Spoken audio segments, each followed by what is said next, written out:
আমরা সবাই জানি লঙ্কাধিপতি রাবণের কথা, আর তার পরিচিত ভাই কুম্ভকর্ণ, বিভীষণ এবং বোন শূর্পণখার নামও আমাদের জানা।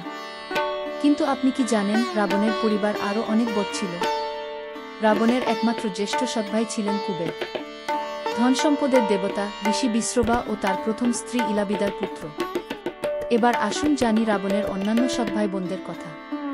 তার পিতার অন্য দুই স্ত্রী থেকে জন্মগ্রহণ করেন, যারা শুধু তার সৎমাই ছিলেন না, তার মাসিও ছিলেন। রাকা ছিলেন এক সৎমা। রাকার গর্ভ থেকে তিন ছোট সৎ ভাই ত্রিশিরা, দুশানা, বিদ্যুৎজিহা এবং ছোট দুই সৎবোন মালেকা ও আসালিকার জন্ম হয়। আরেক সৎমা পুষ্পতটার গর্ভে জন্মেছিলেন মহোদর, প্রহস্ত, মহাপর্ষ, খর নামের চার ছোট সৎ ভাই এবং এক ছোট সৎবোন কুম্ভিনাশী।